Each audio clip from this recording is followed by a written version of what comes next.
So, paano ko nga ba nagawa itong ganitong studio? Ayan, kung makikita nyo. Ay, kung gusto nyo ganito, ay tapusin nyo ang video na to kasi tuturo ko sa inyo, napakadali lang naman.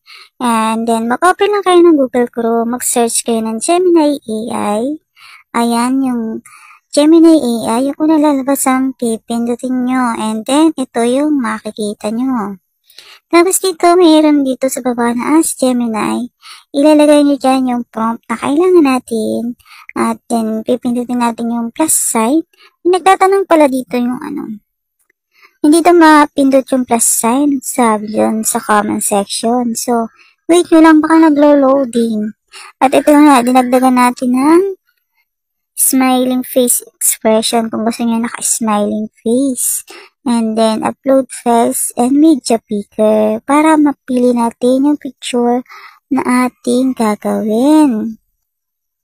Pasensya na po kayo sa manok at napakaingay. Ayan na nga po yung picture. Ayan. So, ito yung picture. Ito yung prompt. Tapos, ito yung arrow. At wait lang natin, lumabas yung resulta.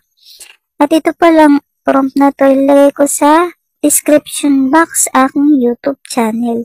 Doon nyo lang po yun makaka-copy. Hindi po ako naglalagay sa aking Facebook at sa aking TikTok. Sa YouTube channel lang po, guys. So, dito na ay nakagawa na tayo ng ganitong picture.